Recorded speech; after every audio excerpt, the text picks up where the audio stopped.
ассалому алайкум тамошобинони телевизиони варзиш. барномаи фат манзури шумо мегардад ва дар ин барнома мо бозиҳои Лига Якумро таҳлил мекунем. то охири мавсими Лига Якум як даври дигар боқӣ мондааст. рақобат барои рохати Лигаи олӣ миёни дастаҳо ҷолибтар мегардад. эсхата дигар имконияти ба даст овардани рохати Лигаи олиро надорад. ин мавсим даста то ҷое ҳам хуб нарнамоӣ кард. қабл аз бозӣ бо Ваҳдат дар зинаи ҳафтум даста қарор дошт. ғалаба дар бозӣ бо дастаи Ваҳдат мавқеи эсхатаро иваз накард, зеро Ваҳдат 6 имтиёз зиёдтар нисбат ба дастаи эсхата дошт.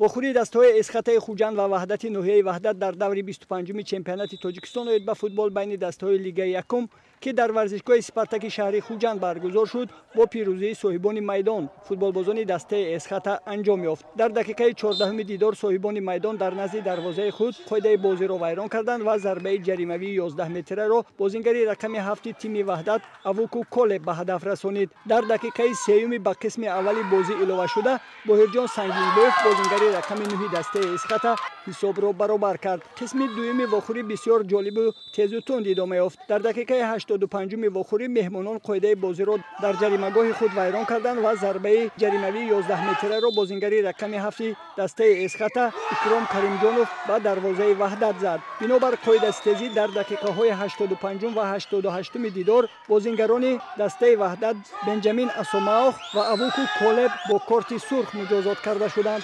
баъди анҷоми вақти асосии дидор ба вохӯрӣ 5 дақиқа илова карда шуд. дар дақиқаи 4-уми иловашуда боз футболбозони дастаи Ваҳдат дар назди дарвозаи худ қоидаи бозиро вайрон карданд ва зарбаи ҷаримавии 11 метраро Боҳирҷон Сангинбоев бозингари рақами 9 дастаи эсхата ба ҳадаф расониду вохӯрӣ бо ҳисоби 3-1 ба фоидаи бозингарони дастаи эсхата анҷом ёфт.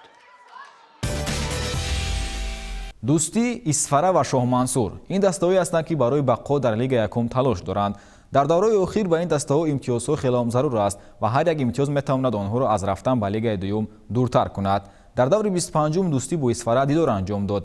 қабл аз ин дидор Дӯстӣ бо 12 имтиёз дар зинаи 11-ум буд ва Исфара бошад бо 10 хол дар мақоми 12-ум ҷой гирифта буд. 3 имтиёз барои ҳарду даста чун обу ҳаво лозим буд.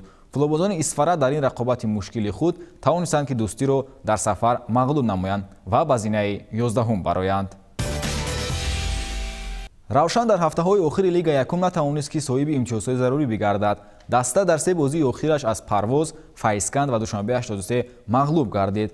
дар даври 25-ум бошад равшан дар майдони худ бо Барқчӣ дидор анҷом дод. дар бозии мазкур барои футболбозони шаҳри Кӯлоб имконияти хуб ба миён омад то ин ки силсила нокомиҳои худро бартараф намоянд. таваҷҷӯҳ мекунем ба дидори равшан ва Барқчӣ. дастаи равшани шаҳри Кӯлоб дар доираи Лигаи Якуми мамлакат оид ба футбол дар 3 бозии охири худ ба нокомӣ дучор омада буд ва дар ин бозӣ ки дар мавсими имсола охирин бозии хонагӣ маҳсуб меёфт, бо тайёрӣ ба майдон омаданд. дар қисми аввали бозӣ сармураббии дастаи равшан Маъруф Рустамов як зумра футболбозони эҳтиётиро ба майдон овард ва асосан футболбозони ҷавон дар ин рақобат майдондорӣ карданд. тағйироти сармураббӣ аз дақиқаҳои аввал самар овард ва ҳамлавари ҷавони даста Далер Чолов дар дақиқаи 18-уми бозӣ ба задани голи аввали даста шарафёб гардид. то охири қисми аввали бозӣ футболбозони ҳарду даста имкониятҳои хуби голзаниро созмон доданд, вале дар ин қисмати бозӣ ҳисоб тағйир наёфт ва дастаҳо бо ҳисоби 1-0 бар нафъи дастаи равшан ба танаффус баромаданд. дар оғози қисми дуюми бозӣ бошад боз ҳам дастаи соҳибони майдон пайваста дар хатти ҳуҷум қарор доштанд ки дар ин ҳолат бозигузории хуби хатти ҳимояи дастаи Барқчӣ чанд маротиба дарвозаро аз гол эмин нигоҳ доштанд. ниҳоят дар дақиқаи 78-уми бозӣ баъди як контрҳуҷуми футболбозони соҳибони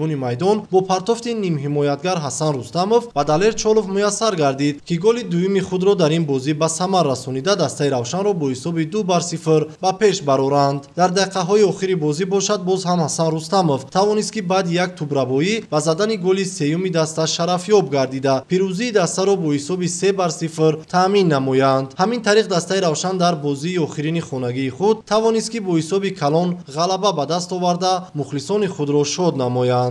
пеш аз ҳама мехостам минатдории худро ва умуман ҳайати дастаро ба мухлисони даста ки чи аввали мавсим дастаро дастгирӣ карданд. албатта чемпионати имсола хеле барои дастаи равшан мушкил буд. дар қисми аввали чемпионат ин бозигарои ҷавон бозӣ карданд ва умуман холҳое ки мо дар қисми аввали чемпионат аз даст додем бештар аз 10 хол буд ки умуман барои ҷои сазовор برآمدن خیلی مشکل بود.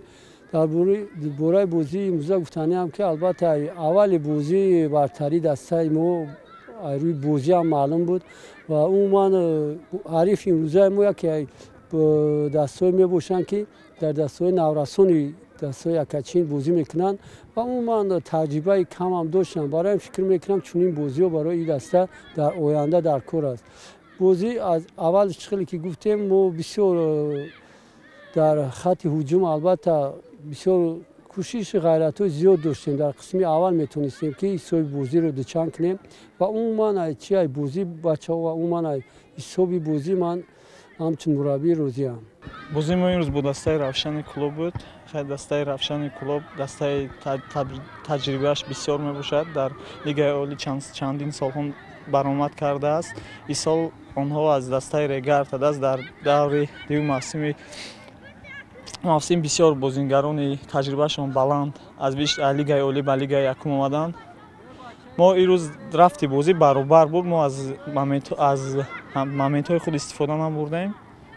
رقیب مومنت‌های خود را استفاده کرد، بازی را باختیم. رفتی بازی نغز بود. خیلی دسته روشن را به این غلبه تبریک میکنیم. ما کوشش میکنیم که در بازی آینده نغز بازی کنیم، در جریان حقیقی خود را نغز کنیم. چون دسته زرافشان موجودیت خود را قطع کرد، در این دور هولبوگ صاحب 3 امتیاز گردید و توانست که شماره امتیازهایش را به 26 رساند. بیایید اکنون توجه میکنیم به نتیجه های بازی های دور 25 و روی خط بازی های دور 26.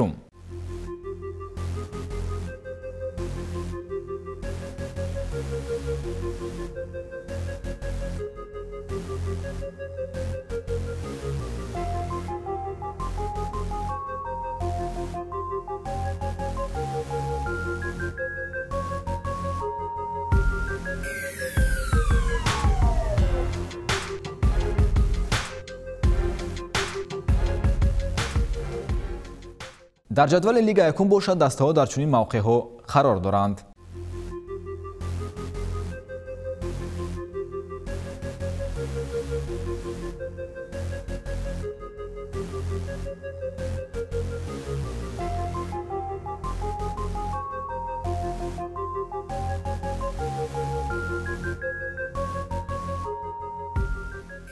بینندگان گرامی، در همینجا برنامه فتح به انجام میرسد. با شما بودم فریدون شریفزاد. تشکر برای دقتتان. خیر.